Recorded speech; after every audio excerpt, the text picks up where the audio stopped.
Welcome back, my loyal viewers and fellow truth seekers. It's your favorite cyber prophet, Dave, here once again to bravely say what needs to be said. Or at least what I thought could be said before I got slapped with a big ol' hate speech warning. That's right, folks. Apparently, criticizing a certain former vice president who may or may not have accidentally blown up the wrong country is now considered hate speech.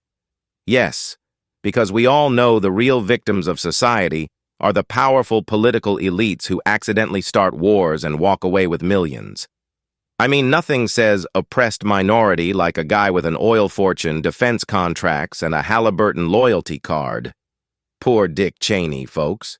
How dare we suggest that his policies may have been a teensy bit destructive or, I don't know, profitable at the expense of, like, entire countries. Hate speech.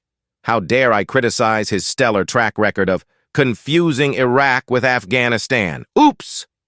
Look, I'm not saying Cheney purposely had trouble with geography, but it's not hate speech to point out that he was like a kid playing Risk, but using real bombs. But no. If I dare question how we ended up in the longest, most expensive wars in history, that's considered bullying the poor man.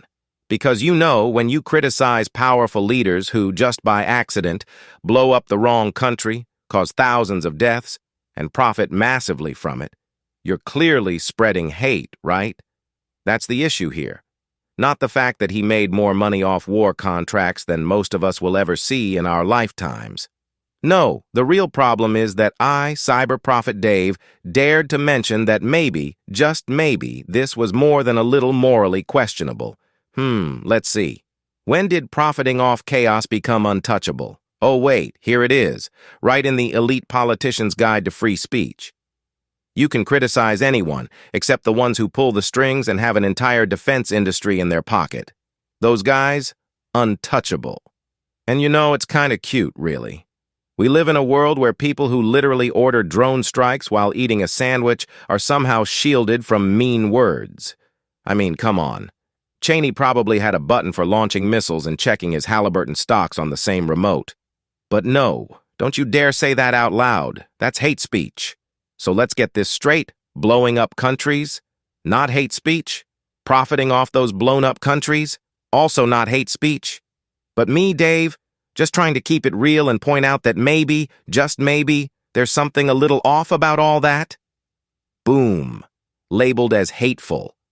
Apparently, the rule is this. If you're powerful enough to mix up your wars, make a couple trillion off the wreckage and retire to a life of luxury, you're above reproach.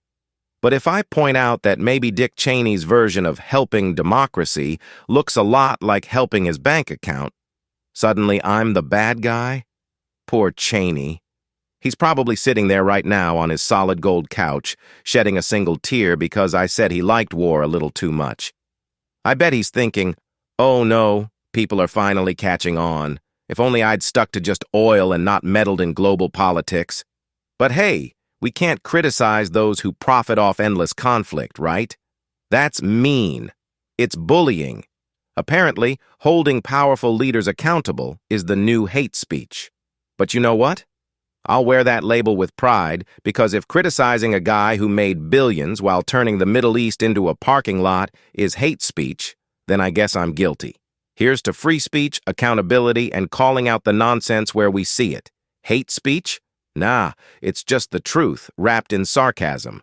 And if Cheney can't handle that, well, I think he's got bigger problems to worry about. Until next time, this is your favorite cyber prophet Dave, reminding you that free speech is still free, but only until you say something that really matters.